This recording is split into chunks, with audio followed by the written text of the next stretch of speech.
Di sebuah desa terpencil yang tersembunyi di tengah sabana, hidup seorang bijak bernama Tumra. Tumra dikenal sebagai penjaga tradisi kuno, seorang pemimpin spiritual yang selalu membawa tongkat kayu yang diwariskan turun-temurun. Namun, hal yang paling menarik dari Tumra adalah sahabat sekaligus penjaganya. Seekor babun raksasa bernama Gogo. Gogo bukan babun biasa. Ia adalah makhluk mitos yang dipercaya sebagai penjaga desa sejak zaman leluhur. Dengan bulu tebal berwarna abu-abu keperakan dan garis wajah yang menyerupai lukisan perang. Gogo berjalan dengan penuh wibawa di samping Tumra. Mereka berdua adalah simbol keharmonisan antara manusia dan alam. Suatu hari Tumra dan Gogo rehat di sebuah padang savana yang tandus.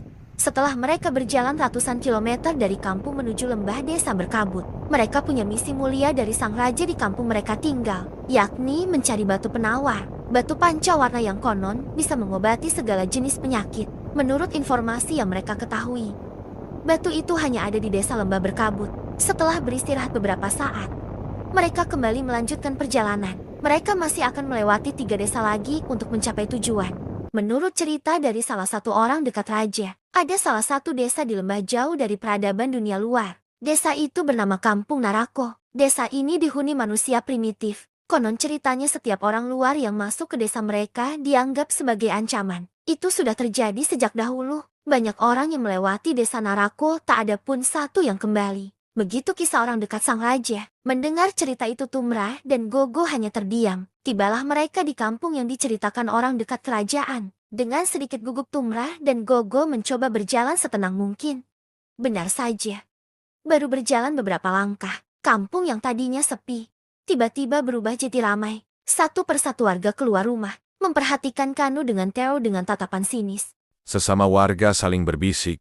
Makhluk apa itu? Jangan-jangan itu penyihir dan makhluk jadi-jadian. Begitu bisik warga yang sama terdengar ke telinga Tero. Tero dan Kanu mencoba menghiraukan dan tetap berjalan setenang mungkin. Dalam benak mereka hanya satu, yakni sampai ke lembah desa berkabut dan membawa pulang batu pancawarna.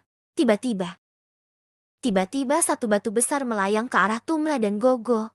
Brak, warga makin berkerumun. Kayu besar dan berbagai benda keras lainnya sudah mendarat di tubuh Tumra dan Gogo. Tak mau ambil resiko, Tumra dan Gogo berlari menghindar. Tapi warga Narako yang terkenal dengan keberingasnya bukannya membiarkan, tapi malah makin brutal dan mengejar. Tumra yang sudah tak kuat berlari akhirnya tumbang. Warga pun makin tak terbendung. Tumra dihajar habis-habisan hingga tak berdaya. Melihat itu Gogo seakan tak percaya. Tumra sahabatnya sudah berada di antara hidup dan mati. Gogo yang dari tadi defensif mulai mengeluarkan watak liarnya. Gogo mengeluarkan suara besarnya yang membuat warga terhenti sejenak.